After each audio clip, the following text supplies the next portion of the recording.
والسلام وعلى آله وأصحابه أجمعين أما بعد فأعوذ بالله من الشيطان الرجيم بسم الله الرحمن الرحيم إنا نحن نزلنا الذكر وإنا له لحافظون۔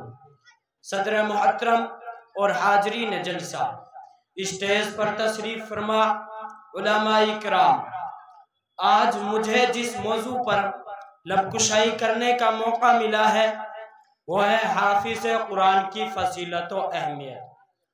آقا دو جہاں نور مجسم صلی اللہ علیہ وسلم نے ارشاد فرمایا کہ قیامت کے روز کچھ لوگ ایسے ہوں گے جن کے سروں پر تاج سجے ہوں گے، ان سے روشنی پھوٹ رہی ہوگی اور لوگ حیران ہو رہے ہوں گے، اللہ سے کہیں گے الہ العالمین یہ کون ہے؟ یہ انبیاء ہے یا نبی ہے یا شہداء ہیں؟ کہا جائے گا نہیں، اے میرے مالک یہ کون ہے؟ کہا جائے گا یہ حافظ قرآن کے والدین ہیں۔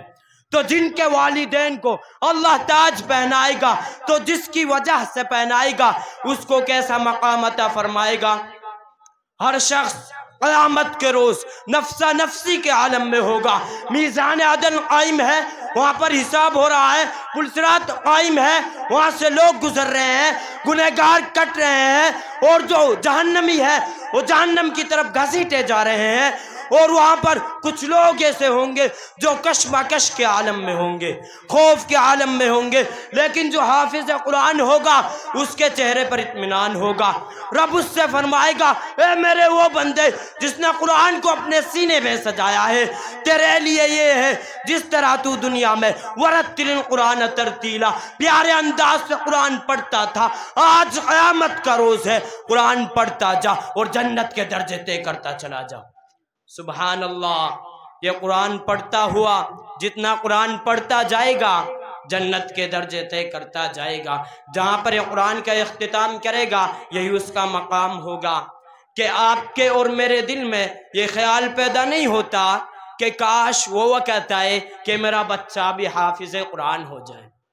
اللہ کے فضل و کرم سے پورا قرآن ہونا، پورا قرآن کسی کے سینے میں، اور اس کے والدین کو کیا ملتا ہے اس کو تو کوئی بیان ہی نہیں کر سکتا۔ مفتی یاسر صاحب امینی فرماتے کہ اللہ والا کا عجیب واقعہ، کسی قبر کے پاس سے گزر ہوا تو عذاب ہو رہا ہے، کچھ دنوں کے بعد گزرے تو وہی قبر جس پہ پہلے عذاب ہو رہا تھا اب رحمت الہی چھم چھم برس رہی ہے، رحمت ہی رحمت ہے، برکت ہی برکت ہے، عنایت ہی عنایت ہے۔ اے مالک یہ کیا فیض ہے؟ یہی قبر، بندہ بھی یہی، پہلے عذاب اب ثواب، کیا وجہ ہے؟ فرمایا کہ اس نے مرنے سے پہلے اپنی زوجہ حاملہ چھوڑی تھی، آج اس کے بچے نے مدرسے میں جا کر بسم اللہ الرحمن الرحیم پڑھا ہے۔ کیا پڑھا ہے؟ صرف سارے پڑھیے میرے ساتھ، بسم اللہ الرحمن الرحیم۔ ہر حرف کے بدلے اللہ تعالی 4000 نیکی عطا فرماتا ہے۔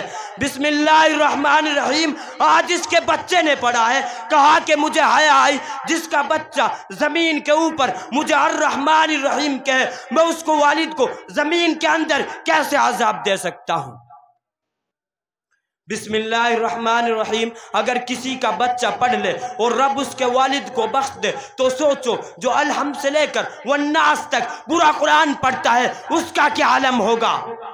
ہم بھی بڑے عجیب لوگ ہیں، دنیا دنیا دنیا دنیا، کوئی سوچتا ہے میرا بچہ ڈاکٹر بن جائے، کوئی سوچتا ہے کہ میرا بچہ انجینئر بن جائے، یہ بن جائے وہ بن جائے، کہ دل کے کسی کونے میں یہ خواہش ہی نہیں کہ میرا بچہ حافظ قرآن بن جائے۔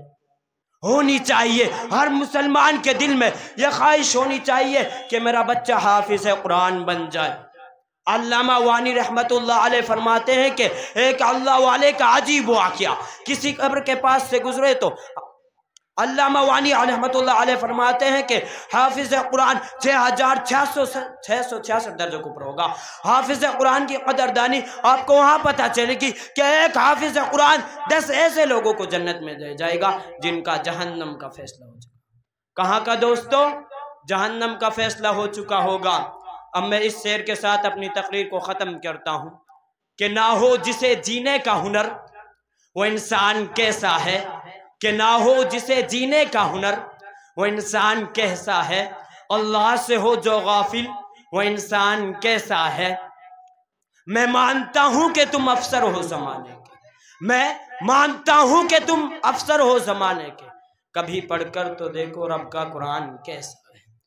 ماشاءاللہ کام اتنا آسان، فی سبیل اللہ مفت قرآن پاک پڑھایا جاتا ہے۔ اس لیے میرے بھائیوں اور دوستوں گزارش ہے کہ یہی عمرے کے پاس میں قاری عبد الرحیس دامت برکاتہم عالیہ کا مدرسہ قائم ہے، جامعہ دارالاحسان۔ یہاں پر اپنے بچوں کا داخلہ دلوائیں اور اپنے بچوں کو حفظ قرآن کی دولت سے مالا فرمائیں۔ وآخر دعوانا الحمدللہ۔